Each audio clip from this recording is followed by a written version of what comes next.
Hello again, my name is Zero Ash and this is Zero Ash Podcast. Today we'll talk about the album which caused a huge resonance among all music lovers and fans of various music for the simple reason that this album can be safely called the most controversial and provoking polar opinions.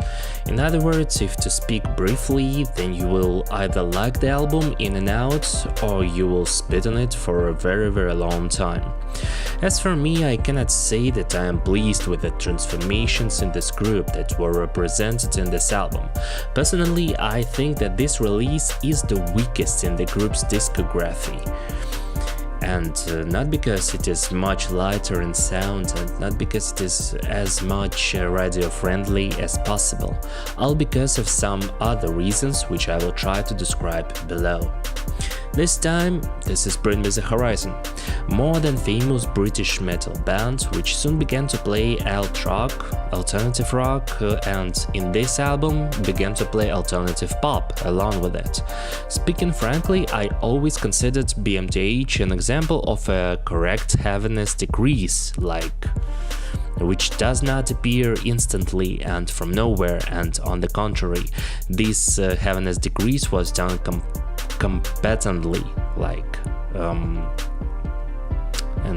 sensibly, I don't know what to say, and without losing creative personality of the group.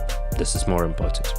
And frankly, this approach is illustrated by all previous albums, even by the release of That's the Spirit, which also received a rather ambiguous reaction from critics and listeners, but personally I quite liked it despite its weak spots. It seemed to me that from the moment the singles Mantra and Wonderful Life were released, the guys would be introducing a new release called Ammo that will be more like That's the Spirit 2, like the previous album, continuation, or say what you will, which will be also alternative rock with synthesized instrumentals and sugary singing flavored with really tons of autotune. In this regard, it seemed to me that this release would be more stagnant than driving the band in particular creative direction. I was mistaken, the movement was, and this movement, in my opinion, was aimed at being fully pop, light and compliant with trends that guarantee popularity today. Briefly about album's cover art and concept. Cover is stylish and really serves as the most original piece of creative content that is contained in this album. The title, in the literal translation of I Love, serves as a reference to the fact that the themes of love or romantic relationships and interactions pervade absolutely all of these tracks. Looking ahead, this is not entirely true. For real. Let's start with the fact that the themes of skillfully veiled fake deep sadness, depressions, anxieties and whatever caused by some incorrect or toxic relationships didn't really go anywhere in the music of BMTH. Since the album There Is a Hell, Believe Me, I've Seen It, There Is a Heaven, Let's Keep It a Secret. Therefore, if we take it for good, then the conceptual framework is not particularly far gone, unless it began to provide us with references to the divorce of vocalist Oliver Sykes. I am immediately moving to the text of the album because it represents the relatively strong and relatively original side of the whole album.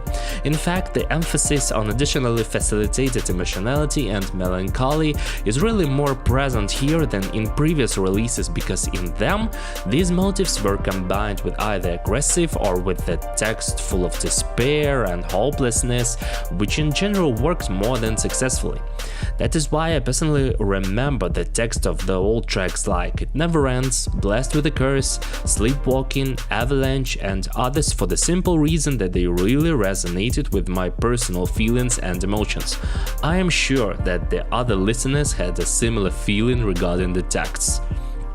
Now, The lyrics and overall text of the album in most cases directly or indirectly refers to Sykes' divorce, which is as tragic as it causes some bewilderment. Of course, we are not going to discuss other people's everyday problems here, but personally, in my opinion, it was not worth devoting a good half of the album to the theme of cheating and divorce. One track would be more than sufficient and much more veiled and detached so that it would have less biography and more creativity. The second half is absolutely randomized and inconsistent. For example, the text itself of the tracks like Mantra, Wonderful Life, Nihilist Blues, Heavy Metal and others is more than interesting if we take them separately, but how do we connect the themes of mass following in the track Mantra, the approaching middle-life crisis in Wonderful Life, and some mockery of the metal audience BMTH in the track like Heavy Metal does not quite seem to be possible. Like, how do we connect all these different themes within this album? I don't know. Moreover, to bring them all under the line of love and relationships also fails in any way. As a result, half of the album is like clear reflection on Sykes' divorce. The second half is fully randomized. In my opinion, it would be better to somehow structure and present better even such diverse topics, or at least somehow bring them under the like common denominator of that is represented by the theme of human relations. It seems to me that even the inclusion of some skits like in hip-hop or interludes or whatever that will connect all these themes would work in this regard successfully. Nevertheless, we have what we have here. Musically, we have a hodgepodge of everything, like a clear, incohesive mixture of everything that can be imagined, and this is far from benefiting the album as a whole. This album repeats the latest release of 30 Seconds to Mars America, which also in its content had a couple of good tracks mixed with grayish and really bland and boring alternative pop. And don't get me wrong, the album sounds more than pleasantly and there were no special complaints about it, if it hadn't been marked with the label called Bring Me the Horizon, because it's this brand that spoils the overall impression.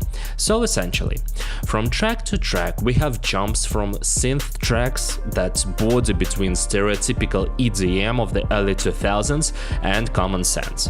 We have rare inclusions of an overdriven guitar in the tracks like In the Dark, Wonderful Life and of course Mantra. In the synth-pop tracks we again have a minimum of consistency and even less originality. The first track, I Apologize, sounds like the stereotypical liquid EDM of the early years of the Pirate Station. Nihilist Blues has vocals by Oli Sykes, which are twisted with the effects and pitch shift correction to such an extent that it began to sound like Pendulum. The inclusion of Grimes and Danny Filth again did not contribute to the special diversity and originality of the tracks, just because they simply did not sound in their usual manner and performed a full balancing function opposing the vocals of Sykes. Plus, as I mentioned on a recent stream on my Russian-speaking channel, the main riff of Wonderful Life track sounds almost like one-in-one, almost equal to the Gojira's Cell, and the Grimes vocals sound very much like Emily's part in Evanescence's Never Go Back. Too many such stylistic coincidences, which again can be considered unintentional, and I believe that this was not a clear plagiarism, but in the end, music content cannot be called original or memorable either, just because of the fact that each of these tracks creates a certain association. That you have heard something like this before. The interlude Ouch again sounds like a distant greeting from the Pirate Station of 2000s, with an emotional but completely impersonal sound that someone like Netsky or bands like High Contrast or London Electricity could deliver much better. Next, the pop track Medicine, which again sounds like it was composed by the Chainsmokers.